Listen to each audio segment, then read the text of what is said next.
Okay. Assalamu alaikum, everyone. Happy Saturday. Welcome to our Miles and Points 101 webinar. We're going to talk about how to turn your everyday spending into free flights and hotels. I am so excited to talk about this. I'm going to be fully transparent with you. This is my first time hosting this webinar, so I'm really unsure if it's going to take me 60 minutes, if it's going to take 75, if we're going to go all the way up to 90. I know if you've joined me for my investing webinar before, they usually take 90 because people have a lot of questions. So if you can't stay beyond an hour, I totally understand and respect your time. The recording will be sent if you can't stay the full time, right? I personally budgeted like around 90 minutes for myself.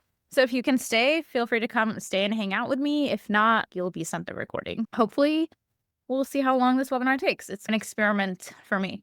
I also want to say I'm going to be talking about several banks, Chase, American Express, all these things. I am not currently sponsored or being paid by them to do this webinar. This is not like a sponsored thing, but I do receive affiliate commission if you decide to apply to some of the cards that we will talk about today using like my links. So if you decide to go for any of the cards, I would appreciate using my links because they support my business.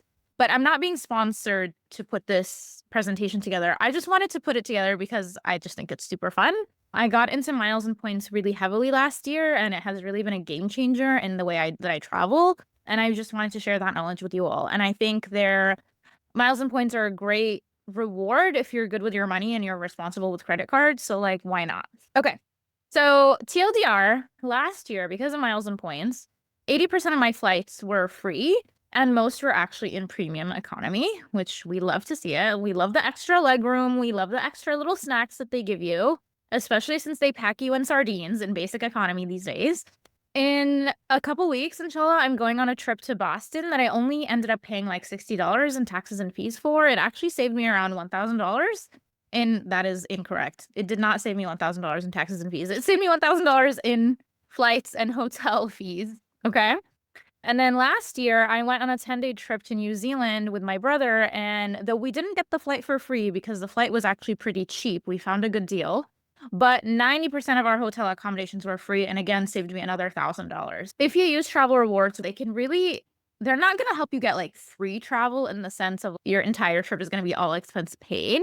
But what it will do is if you can reduce the cost of your flights and your hotels, it can free up your travel budget for food, right? Activities that you want to do, transportation, etc. Right? So last year I saved anywhere between $2,000 to $3,000 in travel fees just by using my credit card rewards and being just a little bit strategic about how I spend on my credit cards, right? So it's a skill that needs to be learned and honed. And hopefully I can begin to teach you some of those today, but just know that it's going to be one of those things that take a little bit of time and you'll get better at it as you do it, inshallah. So my goals for you today are learn how credit cards rewards work, how to pick the right cards for you, how to earn your points without changing your spending habits, because if you're going into debt to earn miles and points, then you just lost the game. Like you lost the plot. That's not the goal. How to book flights and hotels with points and how to avoid mistakes that waste points. And you're in the right place if you've been wanting to get into the miles and points game, but have found it too confusing. And you've heard these myths, right? That you need to spend a lot to earn points, that using credit cards means going into debt. There's too many options and it's overwhelming. Hopefully we can clear some of that stuff up for you today. So for those of you who are not as familiar with me, my name is Manak. I'm a daughter, a sister. I'm in California. I love California and inshallah, I will never leave. Actually, we don't know if I'll never leave with the way the country is going. But if I had to choose anywhere to be in the US, I would be in California. I describe myself as an extroverted introvert. I love reading romance novels. I love to travel. My family's Syrian. Love to watch reality TV. Love is Blind, Dubai Bling, all the good things. And I'm a financial coach who helps Muslim women manage their money, invest in the stock market, and as of most recently, helping women use credit card points for free travel. So today's agenda, again, understanding credit card rewards, choosing the right credit cards, earning miles and points, how to redeem your points, and some advanced strategies if you want to dive in a little bit deeper. If I spend a little bit more time on 1 through 4, I might skip number 5 depending on if we have time or not, because you really don't need the advanced strategies at this current moment. You will be getting the slides, I believe, for this workshop. You can always learn about those yourself if we don't have time. I would love to cover it, of course, but Also, we are going to have a 10-minute Q&A at the end. So I know you guys are going to have questions throughout this webinar. I've just found that the easiest way to get through questions is just to leave them at the end. So feel free to put your questions in the chat as you have them. And then my lovely facilitator, Drea, is going to be keeping track of all of your questions, and she's going to be helping facilitate the Q&A at the end. So Drea, if you want to just say hi to everybody.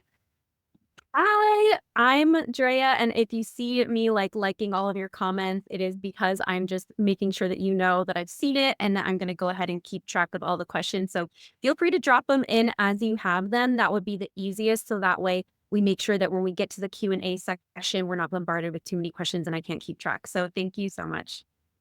Yay. Thank you, Drea. You guys might be familiar with Drea. She has helped me out with my investing webinars in the past. She and I actually met in person at a business retreat a few months ago, but we had been acquainted online long before that. So Drea is amazing. She helps businesses manage their day-to-day operations. So she's amazing. Thank you, Drea, for being here. And also, we are having a giveaway at the end, and Drea will also be helping facilitate that. You'll see what the giveaway is after we go through the presentation, but you do have to be on the webinar live to win. So that's a little stipulation here. An incentive to keeping you on and listening live, inshallah. Okay, so let's talk about understanding different credit card rewards, okay? So there's several types of credit card rewards. We have your typical cashback cards, which I'm sure you guys are familiar with. Those are pretty straightforward. Like you earn 1-2% cashback that you can literally just redeem for cash, right? Pretty straightforward. Then we have airline miles. So these are miles that are airline specific and that are limited to that airline. So if you have a Delta points or Delta miles, you can only use those miles for Delta, right? You can't use it for anything else. Same thing with hotel points. These are points that are hotel specific and limited to the hotel. And then we have what we like to call our gold mine, right? These are transferable credit card points. These are points that are going to be earned from major banks, from your Chase cards, your Amex cards, Capital One, and Citi. And you can transfer these points to multiple airlines and hotels. So when we talk about the different types of cards, we have fixed versus flexible points, okay? Fixed means they are fixed value, so they are always worth the same, right? 1 point equals 1 cent. Flexible points can be worth much more when you transfer them to airlines and hotels. So 1 Chase point, for example, can be redeemed for 2 to 3 points when you transfer it to an airline partner or a hotel partner, okay? And so which points are fixed and which are flexible? So cashback, fixed value, you're always going to get 1 cent per point with cashback, right? Airline miles, same thing, are also fixed value. So your Delta cards, American Airlines, Alaska, Southwest, your airline specific miles are always going to be fixed value. Same with the hotel points. So if you have a Hyatt card, Marriott card, etc. And the only flexible value cards are going to be the transferable credit cards, okay? These are going to give you the best redemptions and deals. So we're talking about cards from Chase, Amex, Capital One, and Citi. Okay, so the programs that have the transferable points are going to be Chase. So Chase is great because it's great for beginners. It has the best travel partners, in my opinion, and is really great for domestic travel. So if you tend to travel domestically quite a bit, you should definitely have at least 1 Chase card in your wallet. Okay. Capital One miles are also great. They're really flexible in how you can use the miles. You can use them not just for flights and hotels, but you can actually use them to redeem, like if you pay for a checked bag or if you pay for an Airbnb and stuff like that. So they're a little bit more flexible than just hotels and just flights. And Capital One is really great for international travel as well because their travel partners tend to be more international airlines. Amex rewards, they're great for really high value redemptions. I would say having Amex rewards is really great if you're more on the advanced strategy side of things when it comes to miles and points. And Citi Thank You Points has fewer partners, but also has great value. I have a couple Chase cards. I have 1 Amex card and I have 1 Capital One card. Okay. And I'm going to talk to you about the strategy and how to pick and choose. But these are the ones that you want to be focused on. Okay. So when we talk about transfer partners, you might be like, Melek, what are you talking about? Okay. So Chase, we said these are transferable points, right? So you can transfer your Chase points to all of these different airlines or hotels, right? So you can see that with Chase, we have Southwest, we have Blue, we have United, we have Air Canada, we have Hyatt, and then we have Emirates and all of these. So you can transfer all of your points to these airlines. With Capital One, the best ones for Capital One, you can see that a lot of these are actually international. Like I said, right? They're great for international travel. You can see that we have Emirates, we have Turkish Airlines, we have Qantas, Etihad. So a lot of really good options here. British Airways, if you like international travel. American Express has all over the place. They're the only ones that have Delta. They can transfer to Delta. So if you're gun-ho about traveling Delta, you might want to consider an Amex card. And they're the only ones that have, oh, do they not have it on here? Oh, here it is. Hilton. Okay. They're the only ones that you can transfer to Hilton. And then these are the ones for Citi. I'm not as familiar with Citi because, again, I don't have a Citi card myself. I just feel like I'm good with an Amex, Chase, and Capital One personally. But these are the ones for, I think they're the only ones that have Qatar Airways, actually. So if you're interested in Qatar Airways. Okay. So you want to focus on getting credit cards from one of these 4 banks first because they have the transferable, aka flexible points.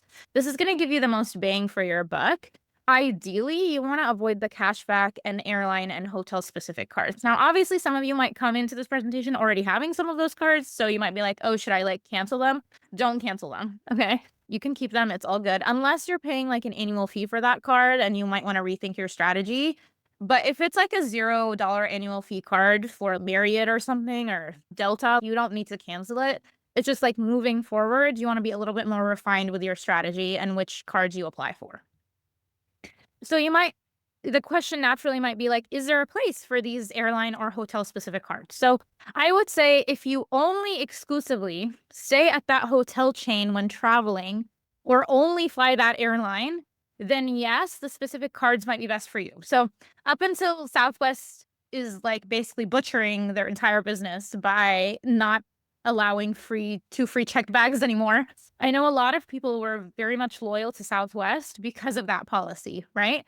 So people who are like, if you won't like exclusively travel Southwest, then yes, get a Southwest specific card, right? Or if you travel for work and they always book you on Delta, then get a Delta card, right? But even then, it might be better to be a little bit more strategic excuse me, and get one of the transferable point cards that transfers to that airline or hotel for more flexibility. So let's say you like always fly Delta and you always stay at a Hilton, right? So in that case, you can get an Amex card that transfers Amex points to both of these programs so that you are getting the most bang for your buck, right? Or you can always start with a transferable point card and then add an airline specific one later as a strategy to bolster your wallet. I'm going to be honest, I don't have any airline specific or hotel specific cards at the moment. I'm not really loyal to any specific airline and I'm not loyal to a specific hotel chain. So I prefer to just stick with the transferable cards. And I'm going to tell you what those are in a second, inshallah. But it's really just up to you when it comes to that. Okay. All right. Let me just take a little water break. How are we doing so far? If you guys want to drop in the chat how you're feeling, how you're doing.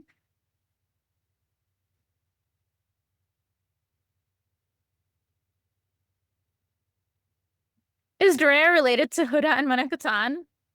That's so funny. Wait, Drea, I didn't know you're actually related to them somehow. That's crazy. I did think about it. I was like, there's no way. Oh, that's so funny. Maybe you need to meet them and introduce yourself one day. That would be crazy. Okay, we're getting some comments about so far so good. Okay, beautiful. I'm glad this is making sense.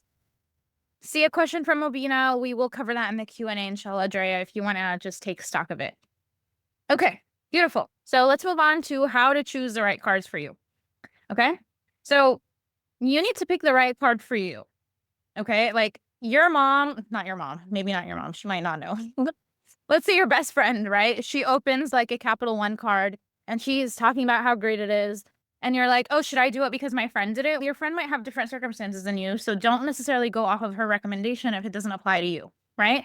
So we're going to go through all the different things that you should consider. So the first thing you want to consider is your travel goals. So do you prefer to travel domestically or internationally? What does your travel year look like usually, right? Do you always go to back home, for example? Do you always go to the motherland? Maybe you always go to Pakistan, or you always go to Jordan or whatever, right? If so, like, it might be a good idea to have a card that gives you international redemptions on an airline that flies to that region, right?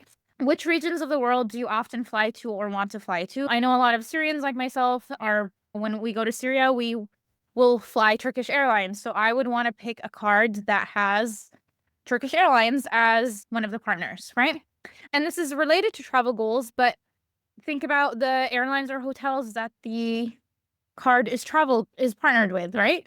Which of the ones do you use the most, right? Again, if you are an avid Southwest flyer, you should definitely have a Chase card because Chase partners with Southwest, right?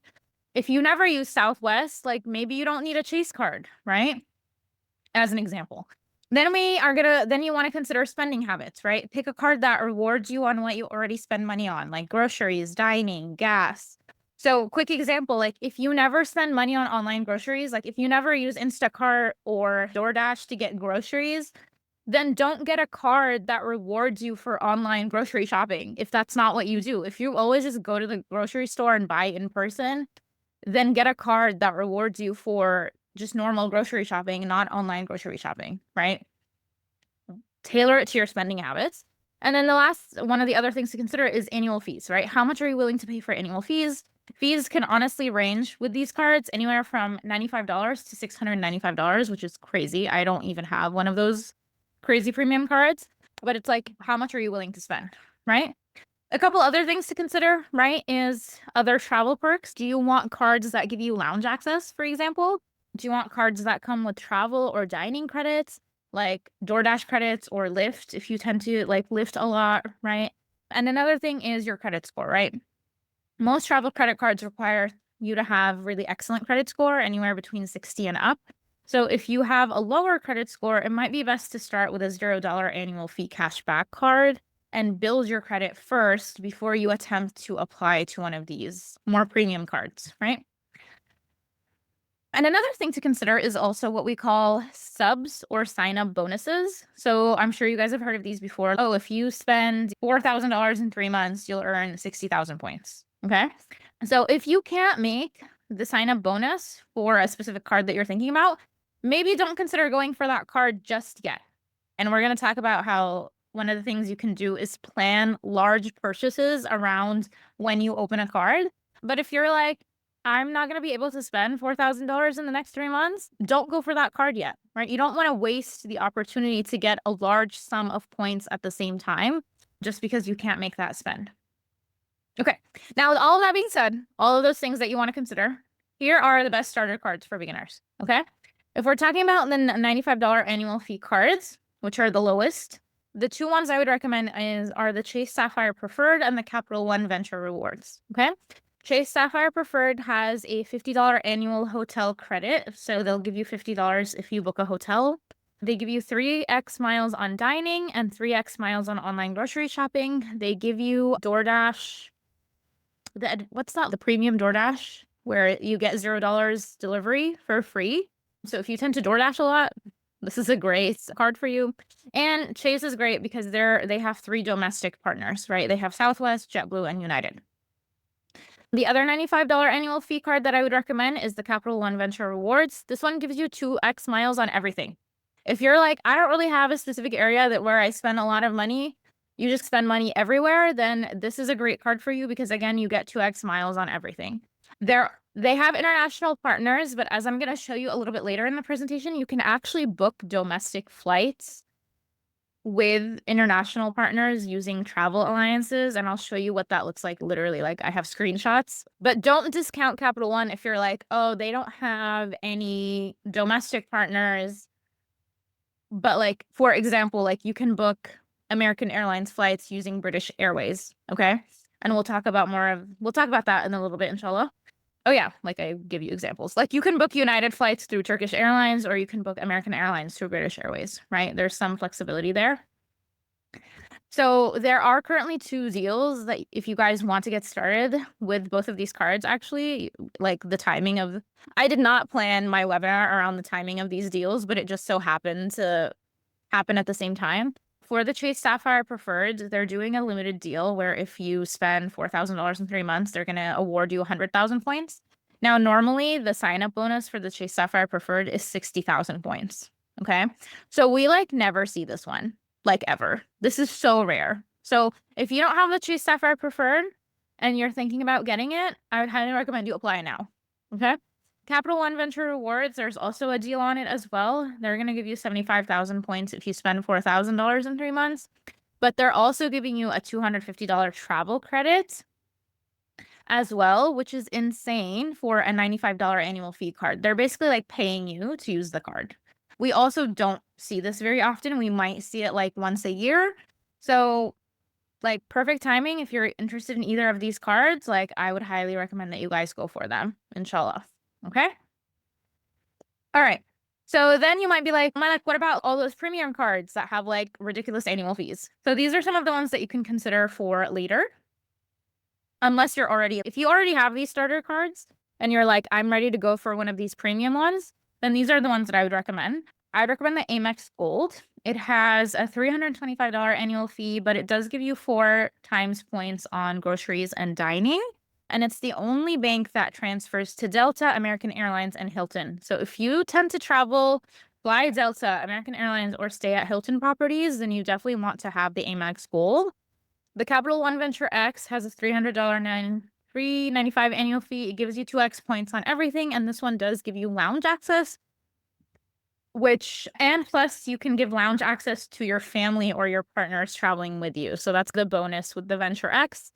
And then there's the Chase Sapphire Reserve, which has a $550 annual fee, 3x on travel and dining, and also gives you lounge access. If you're stuck between the Chase Sapphire Reserve and the Capital One Venture X, I would go for the Venture X. I think it's a better deal. But if you're super gung-ho about you just want to have Chase points, because again, you want to have Chase points because you only fly Southwest, then get the Sapphire Reserve. That's why like it's so like dependent on like your goals and who you are as an individual. Okay. So one question you might have naturally is like, Malak, like these annual fees are insane. Who is going to spend that much? So are they worth it? So in general, anytime you're earning, you opened a card because you're trying to earn a specific sign-up bonus, then the annual fee is going to be worth it because what you're getting in terms of value in the sign-up bonus is going to be more than the annual fee typically.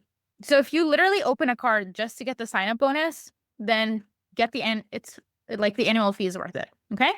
For the starter cards, the ones that are $95 annual fee, the annual fee is going to almost always be worth it because the points you earn from using the card will offset the cost. Plus they give you cool perks. So the card basically pays for itself. Okay. With premium cards, they are only worth it if you are going to use all the perks that the card offers. Okay. So with the Capital One Venture X, for example, it has a $395 annual fee, but they give you a $300 travel credit. And every anniversary, they give you 10,000 points, right? Which is worth $100. Plus, they give you lounge access. So if you're going to use the travel credit and use the anniversary points, and you're going to definitely take advantage of the lounges every time you travel, then it might be worth to get the card because you're basically, again, the card is paying for itself with all of the perks that it is offering you. Okay. So here's an example. So last summer, my parents needed to go from LA to Toronto, and going from LA to Toronto was going to cost them $1,000. Okay. So we were like, no, that's crazy. So I was able to use the Chase Sapphire Preferred card to get them a free flight using points for only $50. Okay. And the $50 was like the taxes and fees. Okay. The Chase Sapphire Preferred annual fee is $95. I just used a $95 annual fee card to save $900. And this is just on one trip. So it can be worth it if you use the card correctly to get these like amazing redemptions. We also use the Chase Sapphire Preferred card also comes with a $50 hotel credit. So we were able to also use that hotel credit to book their hotel in Toronto. So in my opinion, like, yes, I paid $95 and I ended up saving like $1,000, like $900. Yeah, I think that's worth it. So just an example. Another example too is like when we come to like these higher annual fee cards, if you can use these annual fee cards and book like, let's say it's your 5-year wedding anniversary and you and your husband want to go to one of those all-inclusive resorts and you're able to like pay for the annual resort using points and you only paid like the $400 annual fee, then you literally just saved yourself like thousands and thousands of dollars. Then yes, it's worth it. Okay. So the question might be, okay, what about $0 annual fee cards? Are there any when it comes to travel? So to be really honest with you, there aren't really any free cards that have transferable points except for one, which I'll be talking about in just a minute. The $0 annual fee cards usually are just going to give you cash back. Some of them, when you pair them with premium cards, can have the cash back be transformed into transferable points. Okay, so this is a little bit of an advanced strategy, but I'm going to showcase it to you so you can understand. So here's an example, right? We have $0. Chase has a couple $0 annual fee cards. These will, like either the Chase Freedom Unlimited or the Chase Freedom Flex, these give you cash back typically. On their own, they're just going to give you cash back. Okay, but if you had a premium card, if you had the Chase Sapphire Preferred or you had the Reserve, then any cash back that you earn from either of these two cards, or both, if you want to have both, you can actually transform them into points, okay? And combine them with whatever points you earn from the Chase Sapphire Preferred. All right? So on their own, like if we get rid of the premium cards, right? On their own, these are just going to earn you cash back. If you pair them with a premium card, then these become tools for you to earn points, okay? Because you can transform the cash back into points. So this is what it looks like with Chase. This is what it looks like with Capital One. Same concept, right? Capital One has these two cards that are $0 annual fee cards, and they earn you cash back on their own, okay? If you pair them with the $95 annual card or the Venture X, which is the $395 annual card, then again, any cash back you earn from these cards can be turned into points since you have the premium card. Okay, so the pairings can be a good strategy if you want to get the cards with the annual fees later, right? If you're like, I don't have the capacity or ability right now to get one of these cards with the annual fees. So what I'm going to do instead is I will get one of the $0 annual fee cashback cards. I'm not going to redeem the points for cash back. I'm going to wait until I can apply for the premium card later, maybe 6 months down the line, maybe a year down the line. And then whatever I've earned in that time, I can transform that cash back into points when I get the premium card. Okay. So this is a really good way if you're like, I just can't do the annual fees right now. Like, this is how you can start, right? Start with the $0 annual fee cards, get the premium card later, and then you don't redeem the cash back for cash back until you can transform them into points when you get the premium card. Okay. And this is because of the concept of there's no free lunch. I'm sure you guys have heard of this concept before, right? That's why you don't see a lot of $0 annual fee cards that have transferable points on their own. However, sometimes there is free lunch, as I'm sure someone famous once said. Okay. Introducing the Bilt card. Okay. This is the only $0 annual fee card that has transferable points and travel partners on its own. You do not need to pair this with a premium card. It is premium on its own. Okay. And the best part about this card is that it is the only card that you can use to pay rent and earn points without incurring a transaction fee. Plus, they are currently working on expanding the card so you can pay your mortgage with it as well. So if you're like, I don't rent, they're working on having you be able to pay your mortgage. In my opinion, everybody needs to have this card, like ASAP. Like, it's $0 annual fees. You get 1 point per $1 that you spend on rent without transaction fees. You get 3x points on dining, 2x points on travel, and 1x points on all other purchases.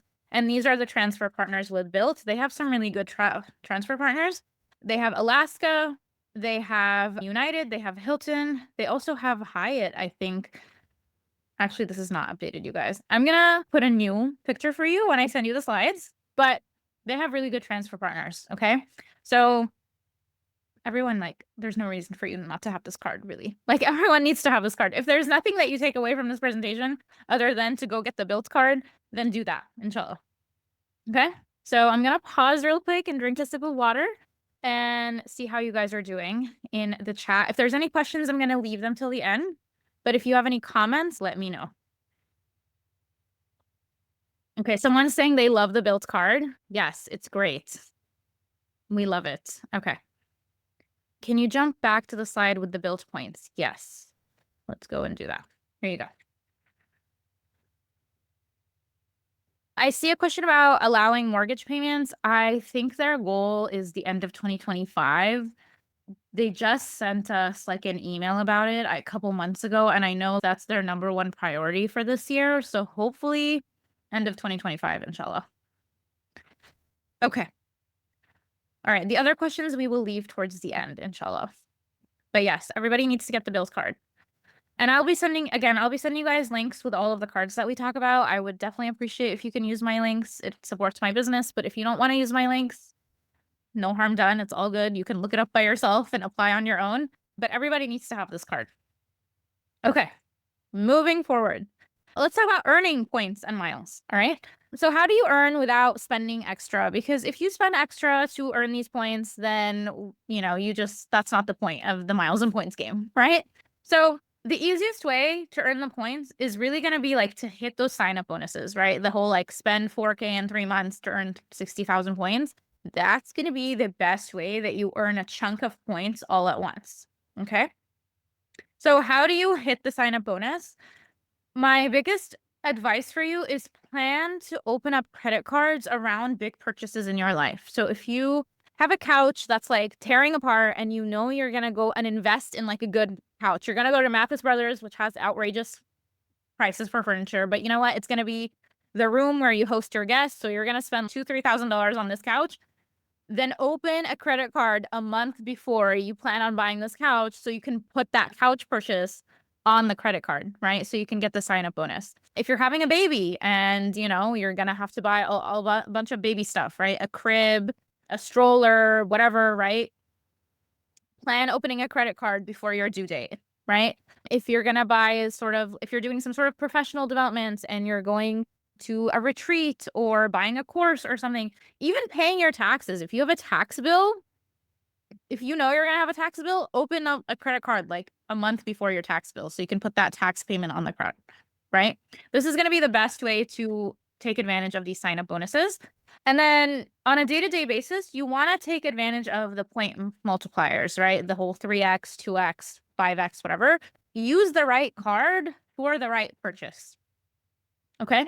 So you want to be strategic about which purchases you put on which card. So let's say today, after this webinar, right? I had to go buy groceries. I need to eat out because I don't have time to eat at home, and I need to fill up gas. Okay.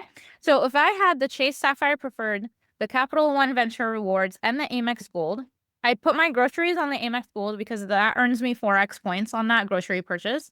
I'd put the dining on the Chase card because I get 3x points on that one. And then I'd put the gas on my Capital One card because I get 2x points for every transaction, right? So you want to be strategic about, don't just use your debit card for all of your purchases or just use one card for all of your purchases. Now, the question might be like, that's great, but I don't have that many cards yet, right? That's okay. What's going to happen when you start doing the miles and points game is you're going to build up your travel credit card wallet over time, right? So you might start with the Chase Sapphire Preferred for now. Maybe a year later, you get the Venture. Maybe a year after that or 6 months after that, whatever, right? What you want to do is start with what you can. Okay, be strategic in the ways that you can be strategic in your current reality. Okay, so if, for example, you only have the Chase Sapphire Preferred, use it every single time you eat out because it gives you 3x points on dining, right? Or if you're a busy mom and you always order groceries in using Instacart, then use your Sapphire card for your Instacart purchases because it gives you 3 points on those categories. Okay. And maybe that's the best that you can do in this season of life. And that's okay, right? What matters is you get into the habit of putting the right purchases on the right cards. Okay. What if you get the Capital One Venture? Then use it for all purchases because it gives you 2x points on everything, right? If you decide after today's webinar that you're going to get the Built card and that's the only one that you can do right now, then obviously use it to pay rent. use it to pay for dining because it gives you 3x points, and use it to book travel because it gives you 2x points on travel. Right? So be strategic with what you can do right now. And obviously, when you get to a point where you can do something like this, then that's great, right? But if you can't do that yet, then you can't do that yet. It took me a couple of years to get to this point. Like, this is, I would be able to do this now because I have these exact cards. But if you're not there yet, it's okay. But it took me like a while to build up these cards, right? Because you also, if you have a lower credit score, you might want to build it up first, or maybe you're not in a position to pay for that many annual cards yet. Or you should also ideally be waiting anywhere between 3 to 6 months in between each card application, right? So your credit score doesn't take a huge hit. So it takes time for you to build your wallet. Okay. And then something else is earn points by using shopping portals. Okay, so when you're shopping online, you can get these shopping portals on your Chrome or Safari as extensions, and just activate the extension as you do your shopping. Capital One has a shopping portal, so does American Airlines. Rakuten, if you guys have heard of it before, it gives you either cash back, or instead of cash back, you can earn Amex points. Like a ridiculous amount of Amex points. It's actually insane. Like for $40, you can get like 4,000 Amex points if you use Rakuten. And these shopping portals are free. They're just extensions, right? And as you're doing your shopping on all of these various different retailers like Macy's or Kohl's or wherever you buy your stuff from, like just activate the extension, right? So you can be earning these points. Like here's the one for Capital One. Here's the one for American Airlines. This is free for you to do, and it's just such an easy way for you to earn points on purchases you're already making. And this would be like in addition to like the multipliers that you get on the card already, right? And then the other thing is referral bonuses, right? So if you end up referring family or friends, you can earn anywhere between 10K to 25K per person, right? So if you get like the Chase Sapphire Chase, whatever, what is it called? The preferred, the Sapphire preferred, and you tell your brother about it and he uses your link to apply, then congrats, you just earned 10K points without doing anything, right? And that's another thing to think about. Okay, let's pause real quick. We're actually doing somewhat better on time than I thought we would. Inshallah, I won't jinx that, but gonna take some water again. My mouth gets really dry when I lecture, so that's why I have to take multiple breaks, but let's see how we're doing. Okay, we have some questions that we'll leave towards the end. How many credit cards are too many credit cards to have? Honestly, I don't think there is too many credit cards to have. I think I have at this point probably like 10 credit cards, but I'm strategic in how I use them, so it makes sense for me to have them.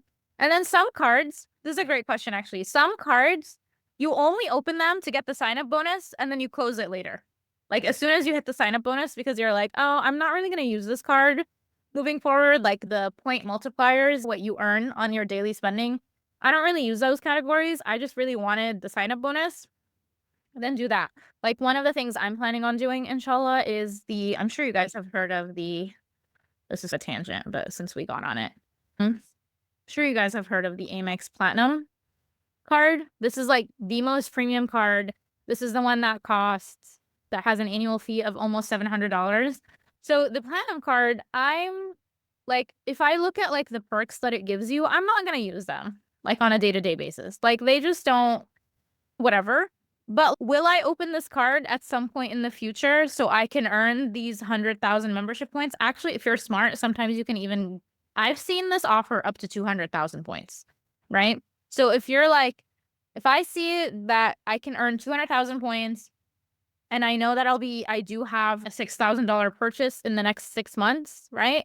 I'm going to open this card just for a year, earn the sign-up bonus, and then close it, right? Because I don't need it, right?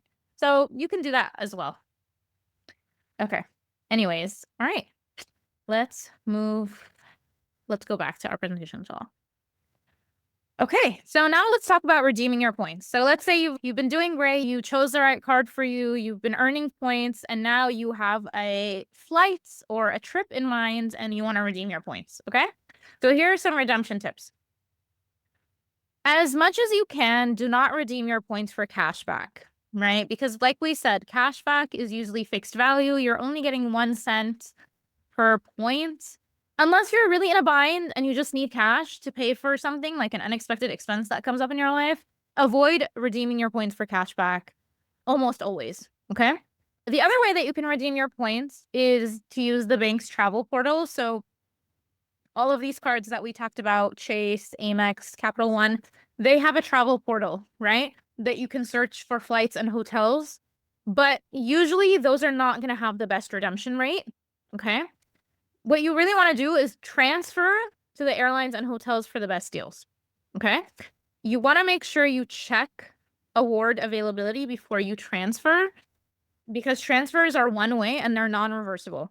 Okay. If you transfer 20,000 Chase points to United, you can't transfer those 20,000 points back from United to Chase. It's a one-way situation. Okay. So you really want to make sure that this is the flight you want and there are available spots, and do the transfer and basically book very instantly after that, because you can't, if that award flight goes away, you're stuck with those points in United, right?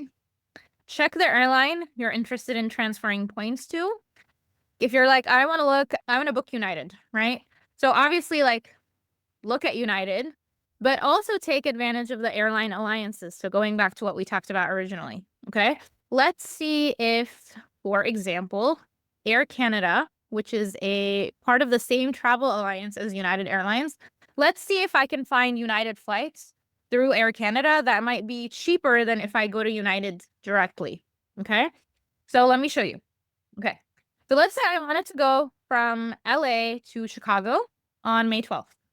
So I do some research. I go to Chase's travel portal, and I see that if I want this 5:55 p.m. flight nonstop from LA to Chicago, it's going to cost me at the Chase travel portal. It's either going to cost me $175 or 13,000 points. Okay.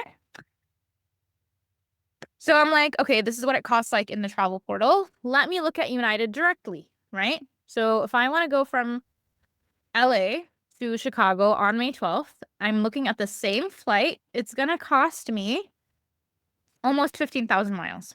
Okay, so it's a little bit more, actually. This is one of those kind of almost rare situations where it's actually a little bit cheaper to use the travel portal. That's normally not the case. But then I'm like, let me check United's partner airlines and see if I can get this even cheaper. Okay, so I know that Air Canada is a partner airline of United. So if I search up Air Canada's website to look up United flights, will I find it for cheaper? And you can see that on May 12th, if I want the same flight from LA to Chicago, and you can see here's the little United symbol. So this is a United flight, right? It says operated by United Airlines. I can actually get this for 12,500 points, right? So this is the best deal. So I wouldn't want to book this through the Chase travel portal, and I wouldn't want to book it through even United. I'd want to go to Air Canada and book it through Air Canada. And the best part is, you're like, I don't have points through Air Canada. Oh, that's great. You know which travel? I have a Chase card, so I can transfer my Chase points from Chase to Air Canada.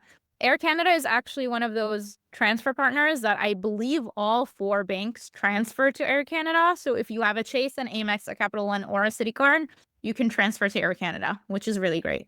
So you're like, I'm going to transfer my Capital One points to Air Canada. I'm going to transfer my Chase points to Air Canada, and I'm going to book this flight through Air Canada. It's still a United flight, but I'm going to book it through Air Canada instead of United or the travel portal. Okay. So here are some common airline alliance searches. You can use Air Canada to look up United flights. You can use British Airways to look up American Airlines flights. Use Virgin Atlantic to look up Delta flights, and use Hawaiian Airlines to look up Alaska flights. Okay. And then this is, someone's unmuted. If you guys can mute yourself, I'd really appreciate it. It's just a bit distracting. This tool that I'm sharing with you is going to be your best friend. Okay. It's called the Transfer Partners Cheat Sheet. This basically shows you, okay, all of the different cards, right? And it even includes Bilt, which is great. It's going to show you which banks transfer to which airlines, right? So Chase transfers to Air Canada, Air France, right? This is how you can check, right? Oh, does my bank transfer to this airline that I'm considering? And then it'll also show you whether these are in the same travel alliance, right? Which is the best part, right? So like, for example, Air Canada, I know is part of this little symbol is the Star Alliance, right? So I know that I can look up Air Canada to look up United flights, for example. One World is, I think, the American Airlines Travel Alliance, I believe, right? So this is going to be your best friend. I always refer to this cheat sheet whenever I'm like looking at redemptions. And then you can also search by Alliance, or you can search by if you just want to look at Chase or you want to look at American Express or whatnot, right? So I'm going to send you the link to this cheat sheet, you guys, so you can have it on hand, but this is going to become your best friend. Okay? All right, let's get going. The other thing that you can do is you can use point search engines to find the best deals, right?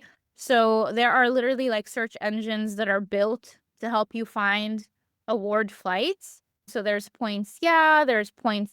Oh, that's the same one. Points. Yeah, there's SeatSpy, Seats.aero. Like I can show you what some of these look like, for example. So you can choose like whatever, whatever partner that you're thinking of. Let's use Air Canada. And you can be like, I want to go from, I thought there was a search engine somewhere. Hold on. Oh, there it is. Okay. I want to go from LAX to wherever. This is the date. Let's just run this one. Oh no, this is December, so this already passed. Let's just run a random search. Okay. What is BOG? I don't even know what that is. Let's just use ORG. And then it's gonna, why is it saying we're not able to find a result? That's lame. Okay. Sometimes these point searches suck, and sometimes you have to sign up and get a pro account. Let me see if we can find, this is so odd. Why won't it show you? Okay. Maybe Seats.aero has become crappy in the last couple of months. I haven't used it in a minute. But anyway, you get the point, right? Like it'll help you pull up award flights, inshallah. My favorite personally, all-in-one travel search is the Daily Drop Pro. It gives you you do have to pay a fee for it. I think it's worth paying the fee personally, and I'm going to show you how it works because this is the one that I do have that I pay for. Cheap flight deal alerts. You can do you guys, I'm like struggling. Point search by point program and hotel point search. So let me just show you what this looks like, okay? If you are looking for cash fares, Daily Drop Pro can show you like the best international flight deals. If I wanted to go from Orange County, which is where I live, to Toronto, here are the times where I can get this flight for $276 when it's normally $450. Same thing for domestic flight deals. If I wanted to go to New Orleans, instead of paying $350, I can pay $179. So it gives you cheap flight deals. You can also do searches for flights, award flights. So if I wanted to go from LAX to Chicago, I keep choosing Chicago because I have family in Chicago. Just FYI, if you're curious, like why does she keep choosing Chicago? If I wanted to go on May 30th, it should populate some flights for me, inshallah.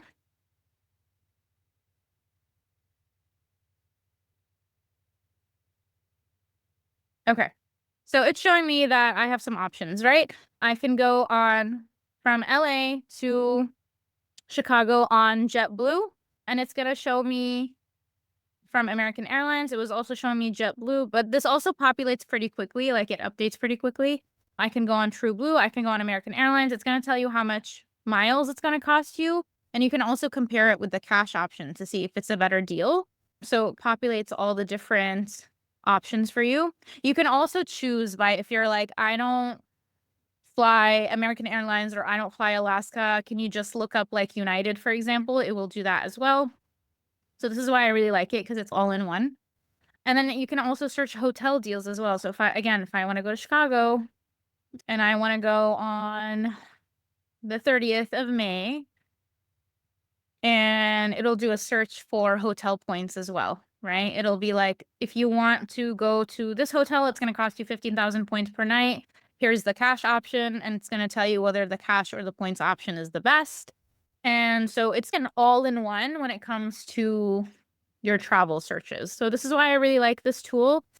If you don't want it, it's all good. Like you can always use some of these ones that have a free tier. But if you're a little bit more invested, then Daily Draw Pro is a good all-in-one. Okay. So one of the questions you might have is, what's a good redemption, right? How do I know if I'm getting a good redemption? So anything that's over 1 cent per point is going to be a good redemption. Okay. So you might be like, how do I find out? There's a formula that you can use. So it's going to be cash price minus the taxes and fees. And you divide that by the number of points for the flight. So let's say the cash price for my flight from LA to Chicago is $500. Okay. The taxes and fees are $50. So I'm going to subtract the taxes and fees. So we're left with $450 as the cash price. And then the points price for that flight is 15,000 points. Okay. So if I do $450 and I divide that by 15,000 points, I'm getting 0.03, which is 3 cents per point. So this is an excellent redemption. Okay. I know that this is a good redemption and I'm going to go from there. Okay. That's just something for you to consider. The best redemptions are typically going to be through these. Okay. I want to say Air Canada, Virgin Atlantic, and Alaska Airlines have usually the best redemptions when it comes to flights. So you want to be on the lookout for these programs. And then Hyatt is going to usually have the best redemption for hotels. Meaning, again, you don't have to spend a lot of points to get really good redemptions, is what I mean by this. Okay. All right. Let's pause really quickly. Okay. How are you guys feeling? How are we doing? I think based on where we are, I think we're probably going to go until 15 minutes after the hour, and then we'll do our Q&A in the last 10 to 15 minutes and the giveaway, inshallah. So at this point, if you need to hop off, I totally understand. But if you want to stick through it, we should be done in the next 30 minutes. I had a feeling the webinar was going to take a little bit longer because there's so much information to get through. But okay, it looks like we're doing good. All right. So if you're ready to book, you're like, I have done my research. I've looked through all these different search tools. I found a good redemption. How am I going to book this flight? Okay. So what you have to do is, if you want to transfer like Chase points or Amex points to that travel partner, the first thing that you're going to have to do is make a free account with that airline or hotels chains like awards program you want to transfer partners to. Okay. So if you're trying to transfer to Air Canada, you need to have an account with their Aeroplan program. You need to have an account with United. You need to have an account with Hyatt. Like, they're all free accounts, but you just need to make sure you make those accounts first before you attempt to transfer. Okay. And then you are going to log into your bank and do the transfer. Here are the written instructions, but I also have screenshots for you. Okay. But again, a reminder that transfers are one way. Make sure you've done your research and know that this is the flight that you want and that you're good to go as soon as you make the transfer. Okay. So here's a screenshot from Chase. Okay. It's going to look very similar to Capital One, Bilt. What's the other one? Amex, right? They're all going to look very similar. Okay. So the concept is, when you log into your portal, okay, you're going to see a little area that has like your rewards, right? It's going to show you how many points that you have. You're going to want to click on that. Okay. There's going to be a place, you might have to dig around for it, but you want to look for transfer points to partners. Okay. Once you do that, it's going to pull up the list of partners that you have. Let's say I want to transfer to Air Canada. So I'm going to click on Air Canada. It's going to ask you to put your number with Air Canada's Aeroplan account. Okay, that's why I said you have to make an account first before you attempt to transfer, because it's going to ask you for this information. Okay, and you don't want to get held up in making the transfer because you don't have an account yet. Okay, so make the account first. So then it's going to be like, how many points do you want to transfer? So I'm going to transfer 20,000 Chase points. So it's going to show you, review the transfer details before you submit it. So I am moving 20,000 points from my Chase Sapphire account, and I'm moving it to Air Canada. Okay. And I'm going to use those Air Canada points to book my United flight to go to Chicago. Okay. And again, transfers are one way, right? It says it right here. All point transfers are final. Okay. Typically, most transfers happen instantly. Okay. Some take a little bit longer. So this transfer partner cheat sheet that I showed you guys, it tells you what the time is. Okay. So for example, if I wanted to do Chase to Air Canada, it's an instant transfer. But like, you can see that some of them, it takes 48 hours. Some of them, it takes 2 to 3 days. So just be mindful when trying to book an award flight, because sometimes the delay between you transferring your points from your bank to the airline or hotel, that might mean that award flight disappears, right? Alhamdulillah, I haven't run into this issue. I typically tend to choose airlines or hotels that transfer on an instant basis, right? And it's literally like you transfer it from Chase to Air Canada, you go and you refresh your Air Canada account and you'll see the points in there already, right? That's what we mean by instant. Okay, so hopefully the screenshots are helpful, inshallah. So that's how you would redeem your points and that's how you would book. So let's talk about some advanced strategies. I'm glad we have time for this. Okay, so one of the things you want to consider is pooling points across family members. So if you are married, you and your husband can pool your points together, right? If you live at home like I do with my siblings and my parents, we all pool our points. Not, for example, I don't have my own personal Amex card. My brother is the one who has the Amex card. He's the one who applied for it. And then I can just use his card, right? He added me as an authorized user. I use his card to earn Amex points, and then we use those points collectively as a family, right? So we have this understanding that any points that we are earning on our individual cards, we are pooling so that anyone who needs to use them at any point can benefit from them, right? So this makes your strategy a lot smarter if you're like, hey, let's be strategic. So for example, last year, my sister needed to go to New York. She didn't have enough Chase points to get her there, but I did. So I just booked a hotel for her. Sorry, did I just say flight? She needed a hotel in New York.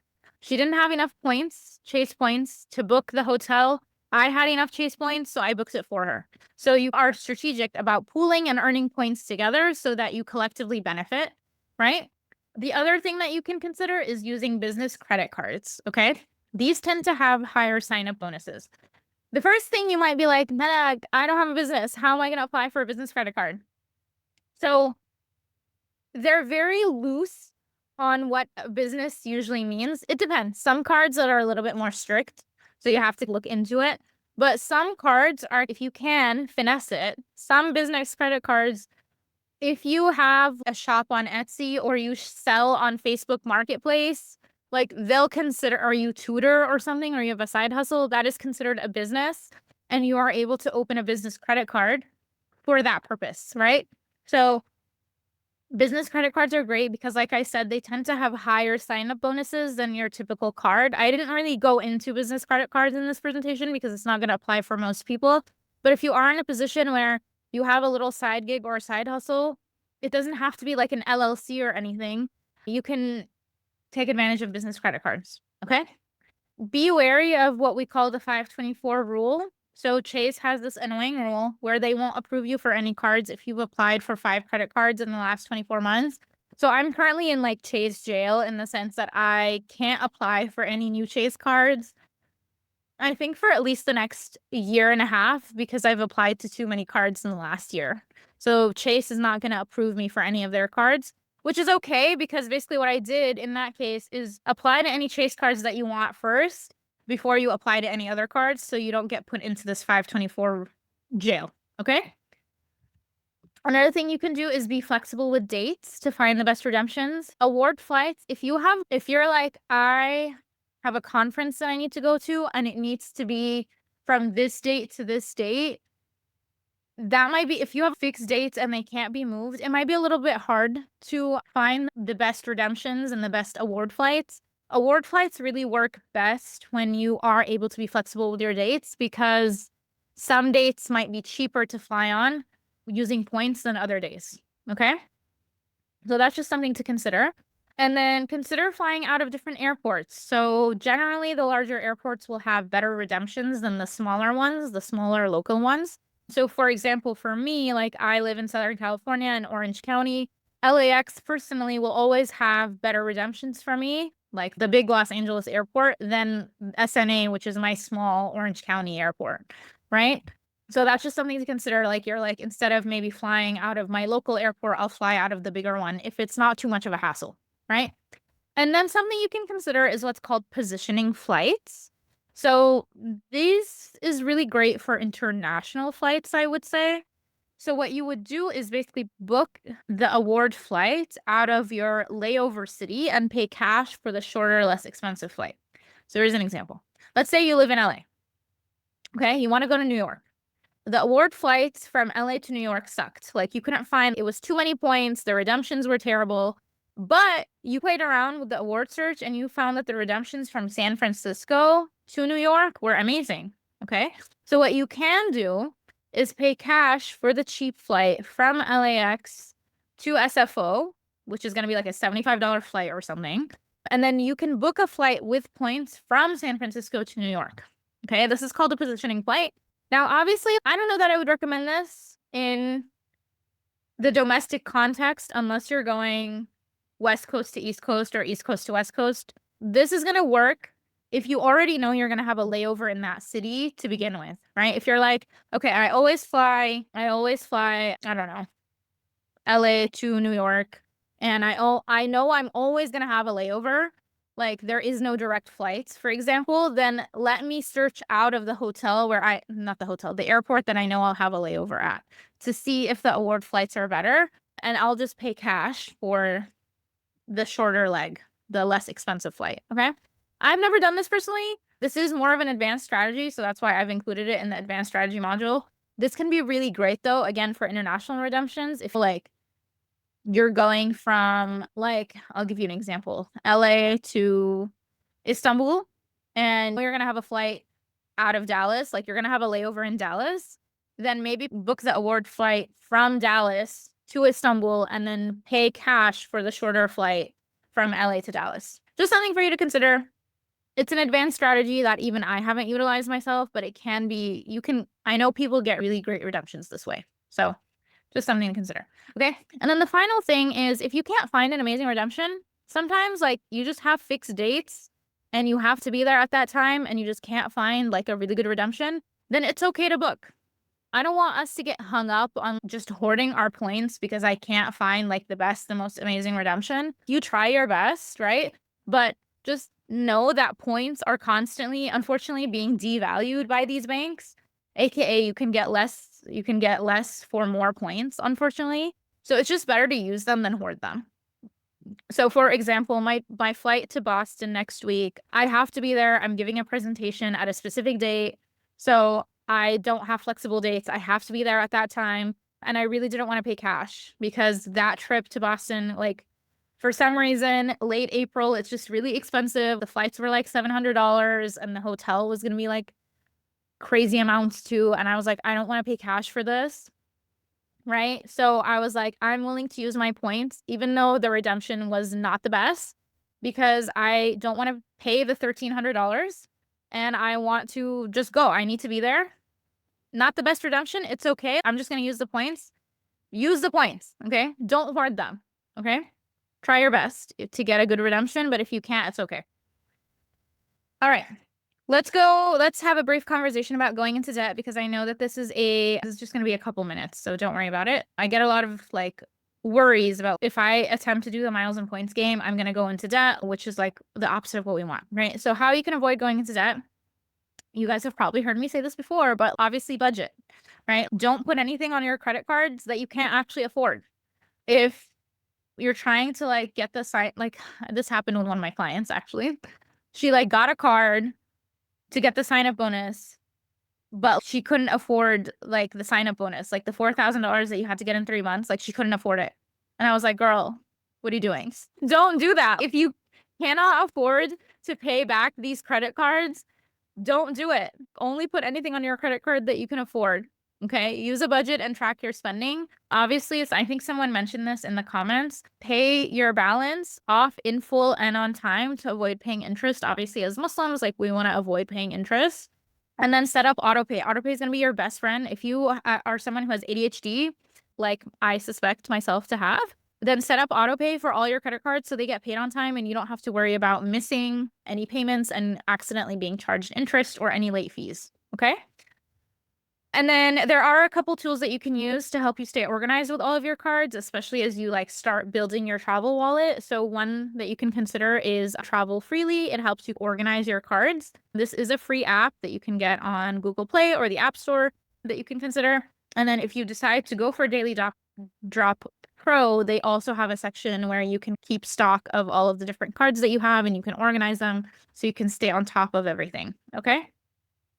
So there are tools to avoid going into debt, but travel rewards are, like, hence their name, a reward for being responsible with your money. So if you're not going to be responsible for your money, then I'm going to say, as your financial coach, do not venture into the miles and points game till you feel like you have a stronger handle on your money and on paying your credit cards off in time and on budgeting and tracking your spending. Because if you just get into this game and then you end up hurting yourself long-term financially, like, that's not the goal. Travel rewards, again, they're a reward for being good with your money. They're not meant to, like, cause you to go into debt. Okay? So I'm about to wrap it up. So just some recap. Okay. You want to make sure that you choose the right card for you, right? Choose a card with transferable points: Chase, Amex, Capital One, Bilt, or a Citi card. Earn points on everyday spending by being smart with which purchases you put on what cards. Take advantage of sign-up bonuses. Make sure you transfer your points to airlines and hotels for maximum value.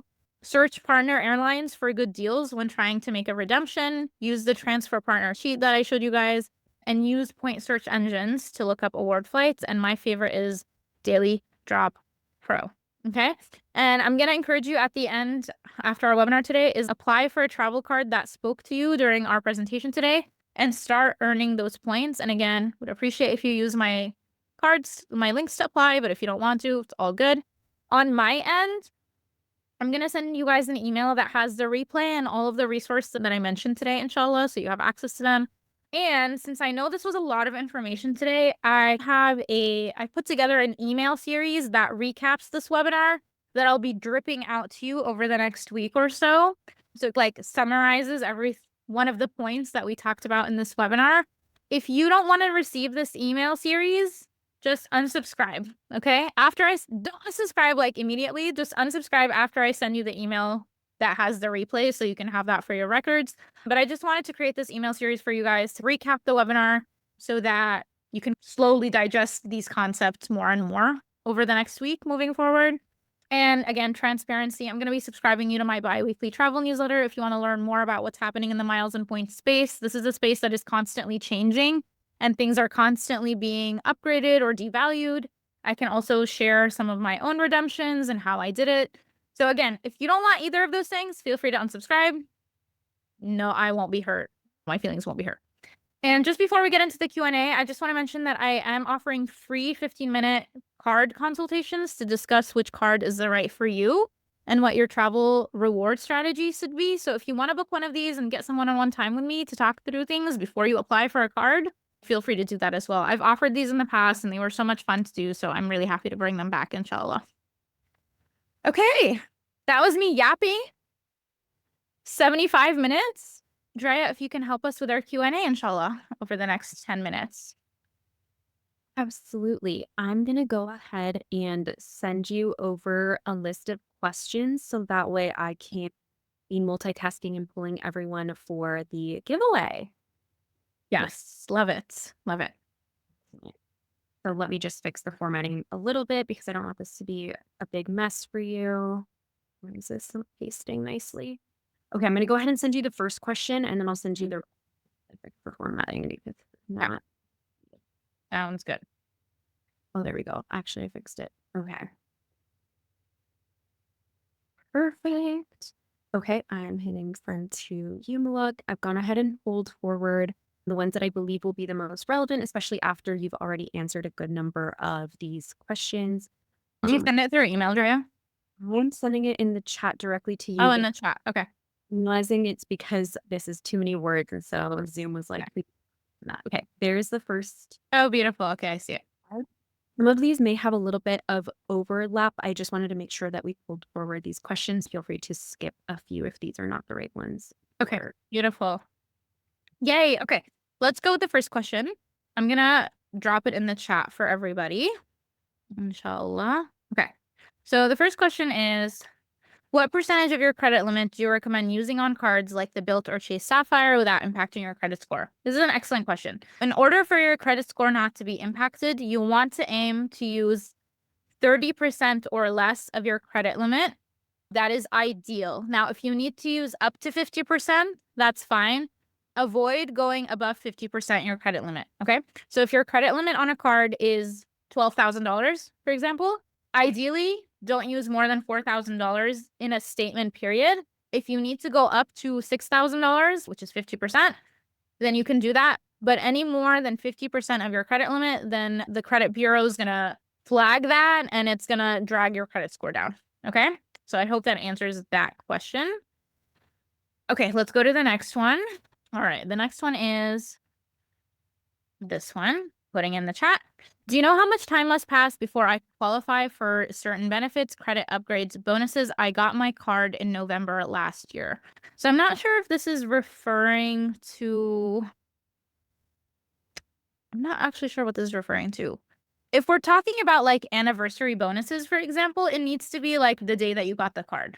So for example, the Capital One Venture X, if you want the anniversary bonus and you got the card last November, then you have to wait till this November to get the anniversary bonus. Oh, okay. Got that question answered. Okay, beautiful. Let's move on. Okay, here's the next question. I'm going to drop it in the chat. What's the best way to transition from a fixed points card like the Alaska Airlines Visa to a more flexible card? So I recommend just keep the card that you already have, the fixed points card, especially if you tend to travel that airline, it's okay. And then just literally just apply it to the flexible card, right? If you want to be strategic, like Alaska Airlines, for example, like Bilt is a transfer partner for Alaska. So I would get Bilt because now you have both the Alaska Airlines Visa and you have the Bilt. And now you can tag team and earn Alaska points if you tend to travel Alaska frequently. So I hope that answers that question. All right, let's move on. Wow, so many questions, you guys. I'm trying to do my best. Okay. Here's a question about Bilt. Got a lot of questions about Bilt, actually. I'm glad you guys are interested in that card. What are the benefits of using Bilt? Is there a sign-on bonus or any welcome offer with Bilt? So Bilt, their whole thing is like that they allow you to pay rent. So they view that as like why you should sign up for them. And to be honest, like they can flex on that because no one else is doing what they're doing. So because of that, they don't have a sign-up bonus, unfortunately. However, I have seen, this did not happen for me when I applied, but I have heard from others that when they apply and get the Bilt card, sometimes Bilt will send some people like a welcome bonus situation to their email. They'll be like, hey, you've been selected to earn 25,000 Bilt points if you spend X amount of money. This is selective and it does not happen for everyone. Maybe make dua that you get one of those offers from Bilt. The benefit is just really the rent, right? So let's say you're paying like $3,000 for rent each month and you put that rent payment on your credit card, on the Bilt credit card, like you are racking up so many points just by making a payment that you're already paying every single month, and you're not paying transaction fees. That's the key thing, is technically now you can pay your rent on any other credit card, but you have to pay like a 3% transaction fee, which ends up being quite a bit of money if your rent is $2,000, $3,000, $5,000, however much it is. So that's the benefit, really, is that. Plus it's $0 annual fee and you can transfer the points to different airlines. Okay. Can I use, let's put this one. Okay. Can I use Bilt to pay rent or send money to someone via Zelle? Is there a feature similar to Zelle for rent payments? I'm trying to understand this question. Can I use Bilt to pay rent or send money to someone via Zelle? Let me see. They're changing the way that you can pay rent right now through the Bilt card. So let me just double check, actually. I'm gonna log in and see how you can pay rent real quick. Okay. Actually, I think this should be safe for me to share with you guys, maybe. Let's take a look. Okay. So when you make an account with Bilt, this is new, right? So bill pay for rent, it's gonna ask you how much you're paying for rent. So let's say it's $2,000, right? Then it's going to ask you, how do you currently pay rent, whether it's an online rent payment portal, a check, Venmo, or PayPal. So I'm assuming this is the Zelle situation, or other not listed. Oh, okay. Zelle is an option. So there we go. I hope that answers your question, inshallah. So I think you can, hopefully. Alrighty. Let's keep going. Question about how soon will Bilt allow mortgage payments? Like I said, I think they're hoping for end of 2025, inshallah. For the Bilt card, which airlines and hotels can we transfer the points to? So I had that up. Let me pull it back up for you guys real quick. This is the list with Bilt right here. But this is I actually need to update this. But this is mostly, it'll be updated when I send it to you guys, inshallah. But for the most part, this is true. I think the only one that's not true is they discontinued their partnership with American Airlines and switched to Alaska in the last year. So I think all of this is updated except for American Airlines. Okay, let's go through these questions. Blah, blah, blah, blah, blah, blah. Okay. This question, are these credit cards interest-free if I pay in full every month? Yes. So they will, if you will not pay interest if you pay the bill in full every month and you pay it on time, inshallah. That's the only way you avoid interest, actually. Okay, here's the next question. Okay. For the sign-up bonus, do you still have to pay the annual fee? Is it worth paying the 600 plus fee for the 100K to 200K points? This is a subjective question, so I think you're probably referring to when I showed you guys this about the American Airlines, the Platinum card, right? So when I do this, I'm going to be very strategic about this, right? This is a $695 annual fee card, okay? I would only get this card to get when they have a sign-up bonus. That's great. Like, I think 100K for this card is actually not worth it, especially since I've seen them offer up to 200,000 points. So I would wait until they have a 200,000 points offer. And I would also see if I can time it with a trip that I'd want to go on. Okay. So if I want to go on an international trip, and international trips are usually going to cost you more points than domestic trips, and I know that I want to fly on Delta, right? Because American Express transfers to Delta, for example. Or actually, let's go back. Where are the American Airlines? Okay. If I'm going on an international trip, okay, and I know that I want to use any of these transfer partners, and I see that they are offering 200,000 points, then I will go ahead and apply for this card. But I'm only going to keep it for 1 year because I'm not going to, after I get the sign-up bonus, I like all of these things, that the benefits that come with this card, like I don't use it normally, right? Like I don't go to Walmart. I don't shop Saks. It's just not worth it for me to keep this card. So when I apply for this card, you bet it's going to be very strategic. Okay. So you can apply this principle to a lot of these higher annual fee cards. Be very strategic about when you're going to get them and why, and have a plan to be able to actually get the sign-up bonus, right? Like for example, I would want to make sure that I can spend $6,000 in 6 months, right? If you don't think that you can, then don't get the card. So it's a bit nuanced and it's like dependent from situation to situation. Oh, the question about interest-free, do we still get points if we pay the bill in full every month? Yep. Yes, you still get the points if you pay the bill in full every month. Yes. Okay. There's a couple other questions that I want to get to. Blah, blah, blah. Okay, there's one more question here. Does Rakuten allow redemption to all Amex cards or only premium cards like Gold and Platinum? So reminder, guys, with the $0 annual cards, you will only earn points on them if you have a premium card already. So remember how we talked about this strategy, right? I didn't put the Amex example, but the Amex example would be like the Blue Cash Everyday card. You have to have a premium card with Amex in order to earn points through Amex using Rakuten, okay? So there needs to be a premium card somewhere in the mix. I hope that answers that question, inshallah. So question from Haneen. I feel like I forget about half of these cards I'm signed up for and will rack up fees. Any tips on remembering to cancel plans or keep? So I would recommend downloading Travel Freely because this is going to help you keep all your cards organized, and it'll help show you when you have annual fees coming up, and it'll send you a reminder, I want to say like a month before the annual fee comes up, and be like, hey, think about whether you want to cancel this card or keep it, right? This is probably going to be your best bet, is this app. inshallah, and it's free. So that's what I would recommend. Or you can always do a spreadsheet if you're more of a spreadsheet girly. Closing, curious about if closing credit cards affect your credit score. I've heard that one shouldn't open and close their cards in quick succession.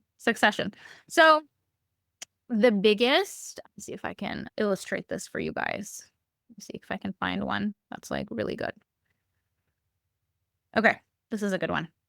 Okay, so the biggest pieces of the pie that affect your credit score is going to be two things. Okay, it's going to be your payment history, aka do you pay your bill on time and in full every time, and the amount that you owe, which is the credit limit. So that question about like how much of your credit limit you should use, that's why I said 30%. These are going to make up the majority of your payment history, of your credit score. Okay. What matters less is new credit, the types of credit that you have, and then the length of history.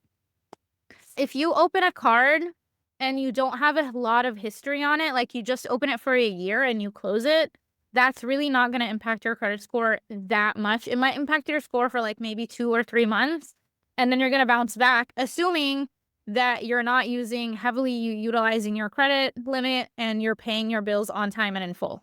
Okay. These are going to impact your credit score so much more than like opening and closing. When it comes to closing a credit card, I would hesitate if you've had that credit card for like several years, because then you would be losing all of that credit history that comes with that card. And like length of history is 15%, right? So if you've had that card longer, then you're going to be losing that credit history, and that's going to impact your credit score significantly. Versus if you just open a card, you use it for a few months, you get the sign-up bonus, then you close it. You don't have you don't have a huge history of using that card, so it won't impact your score that much. Okay, I hope that answers that question. Okay, with that being said, I think we are going to go ahead and announce the giveaway. We're going to do the giveaway. So the giveaway is actually going to be, let me share my screen, and then I'll have Drea share her screen just so you guys know what the giveaway is. The giveaway is actually going to be, where is it? Okay, it's going to be a year's subscription of Daily Drop Pro. Daily Drop Pro is actually very kind to sponsor this giveaway, and they're going to give a subscription to one of you for free for a year, so you can play around with it and use it. So Drea, if you want to share your screen so we can do the drawing, inshallah. Awesome. I'm going to go ahead and share my screen here. Cool. All right. Are y'all seeing a beautiful spin wheel? I don't see, oh, hold on. I just see the names. I don't see the spinning wheel yet.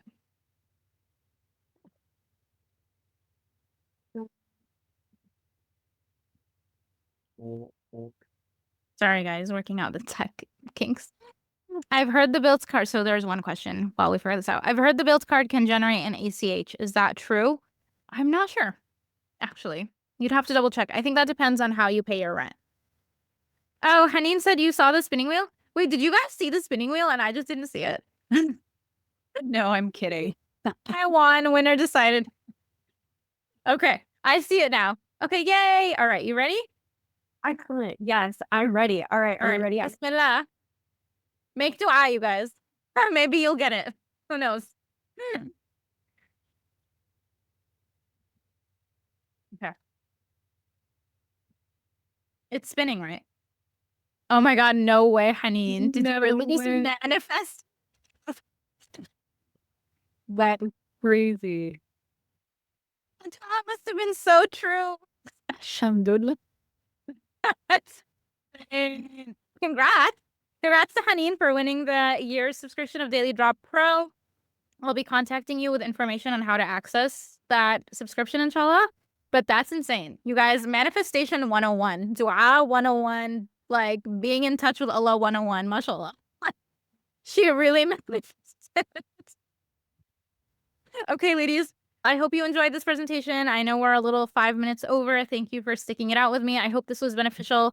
Again, I know this was like a lot of information, so you're going to be getting the replay, inshallah. And then you're being subscribed to that weekly series. In the next week, expect to see some emails from me, like recapping the webinar, so you can see it in a different format if you learn differently. You can unsubscribe if you don't want to be if you don't want to receive that email series. And then if you want to book a 15-minute card consultation with me, they are free. I'll also be sending you the link for that, inshallah. Inshallah, I hope you guys benefit. I hope this was a good webinar. Let me know how you liked it. Feel free to send me DMs. I would love to improve this webinar moving forward. And thank you all for taking time out of your Saturday to be here with me. I hope this was beneficial, and I'll see you guys all soon, inshallah. And expect to see my email hopefully in the next couple of days. I'll try to get to it as soon as I can, inshallah. All right, everybody, pausing the